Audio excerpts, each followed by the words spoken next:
When it comes to stories anymore, I'd like to come to my own understanding of them. I want to think that I've got all the answers. I'm old enough, I think, to make a decision on what I read and what it means. Yesterday, I found out how wrong I can be with that arrogant opinion. Yesterday, I discovered I had wandered beyond the evidence regarding the meaning of today's gospel from Matthew, that is, the parable of the weeds. Matthew offers an explanation, and that explanation has truth behind it. My interpretation of the story of the wheat and the weeds may have been clever and modern thinking, but it was not based on the real experiences of people of the time of the story's writing.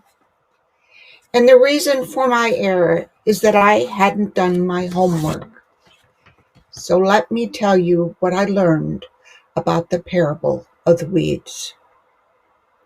The weeds spoken of are probably a weed called tares, or vetch, or cockle, a common weed to the area of the Middle East. Some versions of the Bible say the weed is thistle, but it seems that thistle was not commonly found in Jesus' part of the world. So that probably is a mistake in translation. But, by the way, thistle is found in the British Isles, where it is a common weed, and where the King James Version of the Bible was published in 1611. So that may be why thistle became the weed in that translation, because the King James Version translator didn't know that weeds were not the same everywhere. Tares as a seed looks almost identical to wheat seed, so it can't be sieved or separated from wheat seed before sowing. In addition, as it begins to grow, tares look just like wheat. It isn't until the grain part of the wheat and tare plants begin showing that the two grains can be distinguished, because the wheat has light-colored grains and the tares has dark ones. However, by then the roots of the tares are intertwined with those of the wheat, and if a farmer pulled out the tares, the wheat would come up with it.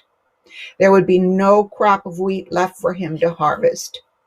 And Jesus's and Matthew's audiences would have known that lots of tares in a wheat field was lots of trouble for the farmer. Another attribute of tares is that if it is milled with the wheat and the flour is made into bread, the bread is bitter tasting. Not a good outcome for future sales for the farmer, and probably didn't make for a peaceful, good relationship with the bread maker in the house either. So, no sane farmer would plant tares in his field. It would truly be an act of evil to spread tares in a farmer's wheat crop, because it would jeopardize his livelihood. So the tares became a metaphor for evil in this parable. In the third decade of the first century of the Common Era, Jesus had his troubles with false disciples challenging, even harassing him. For instance, Pharisees pretended that they were interested in what he had to say, but really what they were after was to trap him in his own words in order to discredit him and his message. Matthew's congregation or church in the last decade of the first century was running into the same problem, but now in Antioch, about 300 miles north of Jerusalem, where there was a large community of Jews, and a minority of them were Christian Jews. The Romans had destroyed Jerusalem and the temple in 70 CE. The Jews were in diaspora, just like their ancestor had been other times in their long history, and some settled in Antioch. So, 60 years after Jesus' ministry, Matthew's church of Christian Jews was harassed by other Jewish sects and leaders in their community. These other Jews felt that Christian Jews were not following the letter of the Mosaic law. Therefore, they couldn't be real Jews. Being treated as outsiders was painful for the Jesus Church. So Matthew's presentation and explanation of the parable of the wheat and the weeds is not only a telling of the difficulties Jesus experienced in his ministry, but a story of the conflicts confronting the early church as well. Events that were about 60 years apart. The parable of the weed is about evil. Discord being spread is disruptive seed right in the same soil, the same space, the same community as the good seed. This is a story about early church and its struggles to grow while struggling with pushback from the world around it. It is also about church of every generation.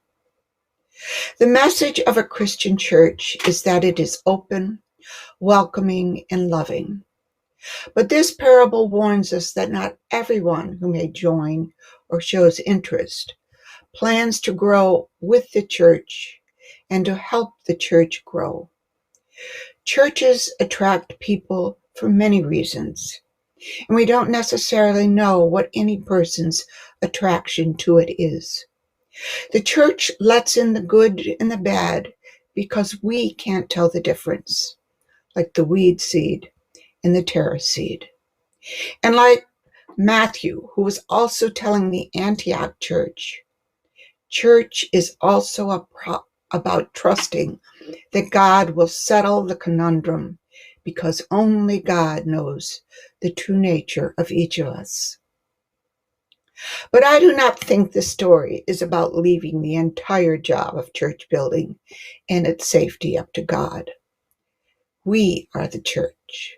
Part of being church, the good seed, we hope, is to make the church grow in health and strength.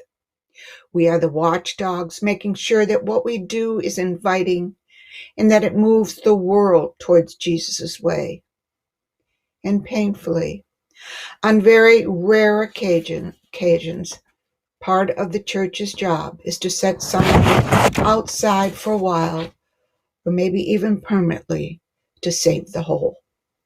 We have to save the crop to feed ourselves and the future church. The church exists in the reality of the world, good and evil. We have to trust that doing our part, God protects us. In June and early July, for 6 Wednesday evenings, Reverend Krista led a Bible study of the parables. She used material from Dr. Amy Jill Levine, a Jewish professor of New Testament at Vanderbilt University. Dr. Levine is a fine teacher. One of the most important things I gleaned from the lectures and discussion afterwards is that parables, by their nature, make us a little uncomfortable. Something just doesn't seem as it should be. In the parable of the weeds, that point for me is when the crop is finally harvested and the wheat is separated from the tares by the angels sent by the Son of Man. The wheat, the good children of God, will spend eternity in the kingdom.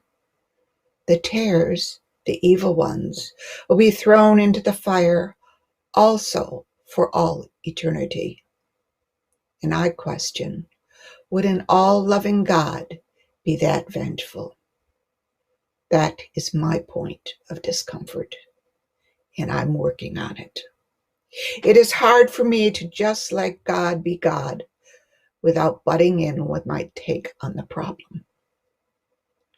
During the last 6 months, Lord only knows, we've had a lot of weeds of one sort or another enter the wheat patch.